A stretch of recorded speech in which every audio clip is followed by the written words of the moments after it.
Dr. Joseph Maroon is a world-renowned neurosurgeon and nutritional expert.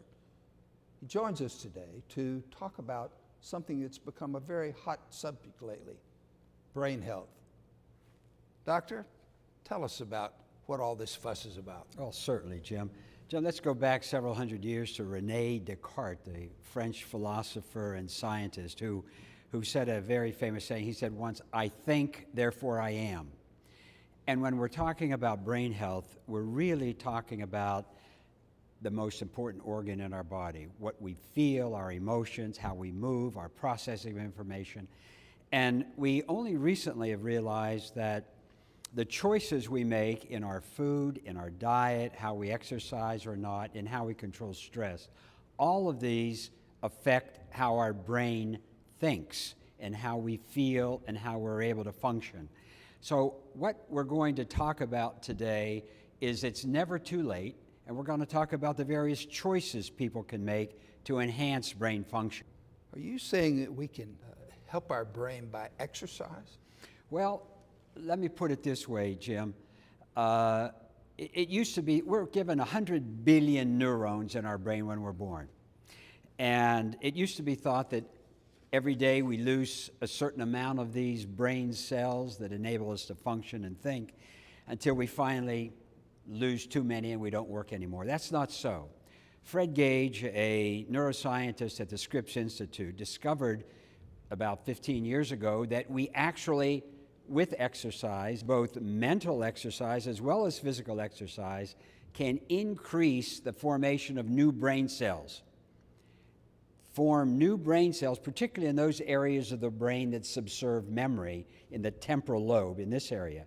We also can, through exercise, mental and physical, increase the synaptic connections, the junctions where nerve cells interact, and we can also enhance brain plasticity. You're a wonderful example of brain plasticity. Your amazing ability to take diverse amounts of information and focus it like a laser beam on a particular topic. All of these things depend on our choices, and these choices actually can lead to forming new circuits in our brain regardless of the age. I didn't even know I was doing that. You know, you mentioned that exercise is a component of good brain health. I know that you're a triathlete, and as a triathlete, you exercise, and it's been an important part of your life and your success story. All of us want a better brain. Not everyone can exercise like an Ironman. Is exercise an important part of your success? It's essential to my function at a very good and high level, Jim. But you don't have to be an Ironman to enhance brain health. If you walk 30 minutes a day, use some bands for flexibility and a few light weights for strengthening, we can accomplish the same things you do as an Ironman triathlete virtually. You know, the most common cause of blindness, heart disease, and amputations is sugar diabetes, diabetes mellitus. If an individual walks 30 minutes a day and does a few other stretching exercises, it's estimated that you can cut your risk for diabetes by close to 50%. Isn't that worth it? Gosh, I never realized it would be that simple. It is that simple if you make the choice to do it. But now you mentioned nutrition, environmental toxins, stress as additional factors that can influence the brain. They seem all so different. How can all of these affect our brain health? There's a new science called epigenetics, meaning above the genes. Our genes are structures on the chromosomes that are like a blueprint that really don't do that much until they're acted upon. And those four factors that I mentioned, our diet, our exercise, various environmental factors, and stress, can activate genes for better or for worse, to help our health or to cause really detrimental things in our health. Well, now, you're saying that dementia or Alzheimer's are not genetically predetermined? Well, what I'm saying is that to a large part they're not. We have two classes of genes. We have those genes that put us at risk but don't determine what happens to us. And there are those genes that are determinate, familial genes. Less than 5% of people with Alzheimer's disease have familial Alzheimer's. In other words, 95% of the disease, dementia, Alzheimer's, and other diseases are due to environmental factors, perhaps acting upon those genes that put us at risk. In other words, if we smoke, if we drink excessively, if we have a very poor diet laden with high carbohydrates, and if we don't control stress, these factors can act upon our genes that put us at risk and lead to problems. If we do just the opposite, we can suppress the effects of those genes in terms of putting us at risk and markedly lowering our risk for Alzheimer's disease.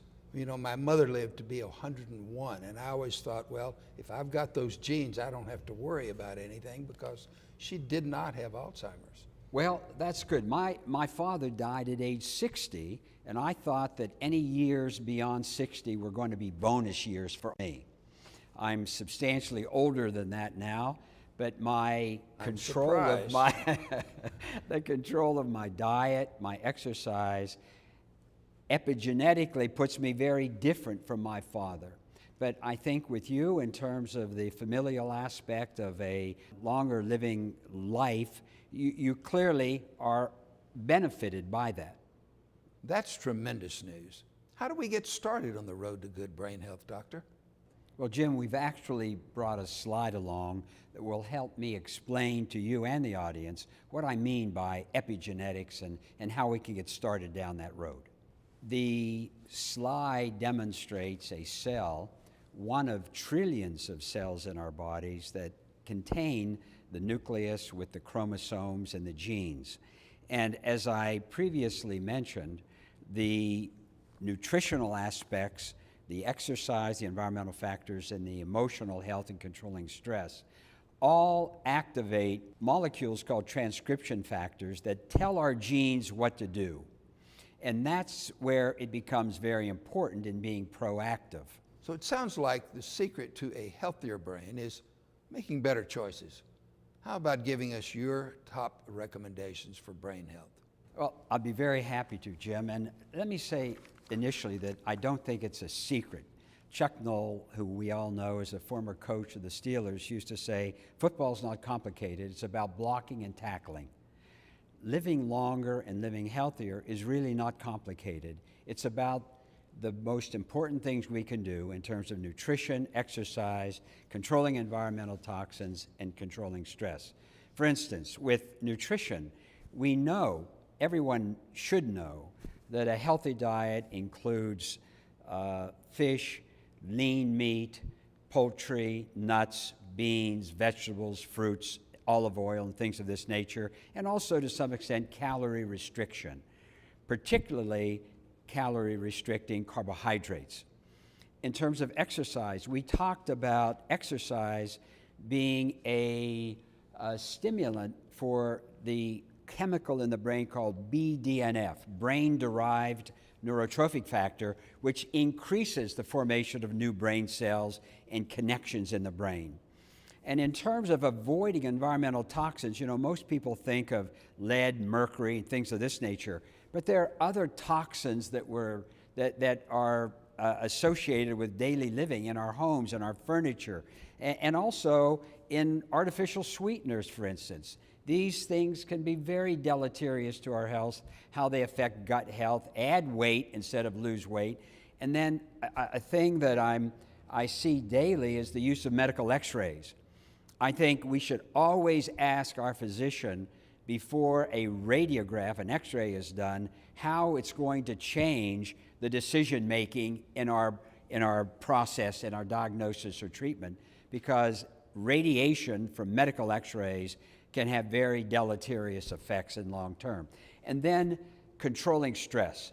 The people who live the longest, the most centenarians in areas of the world like Okinawa, Sardinia, Nicoya, and Costa Rica, all have strong family units. they pray, they meditate, they have a spiritual connection to their families and God that reduces stress. So any way we can reduce stress, whether it's meditation or whatever, exercise for me is a major component in how I control stress and tension and anxiety. So those are the kind of factors that influence our genes, good or bad, in a positive way to help us live longer and healthier. Wow, those are awesome tips, but I'm not sure that I could do all of those. Well, we start one at a time. You know, every day we sit down at the table. And if you really look at what you're eating and think about what you should eat, and then somehow manage to do it, and then 30 minutes a day of exercise, gee, that's not too much, is it really, to walk for 30 minutes? And then be aware, have insight into the stressors in your life, and how dangerous it can be by elevating our cortisol levels, which depletes our body of calcium and also causes stress and also contributes to Alzheimer's disease, uncontrolled stress. So these are all factors. By having insight, by knowing that these things, cognitively being aware that they can be harmful, we then may be able to make the choices to make our lives better and healthier. I had no idea there were so many things that we could do that would help our brain health. That is tremendous information. That's true. Most people don't realize that they can, by their choices, control the function and the working of their brain. Well, thank you for giving those great tips and all that great information, Doctor. Well, it's my great pleasure, Jim. Thank you. We'll have much more about the topic of brain health in the weeks to come. In the meantime, if you'd like more information, go to the St. Barnabas website, www.stbarnabashealthsystem.com, and click on Brain Health link.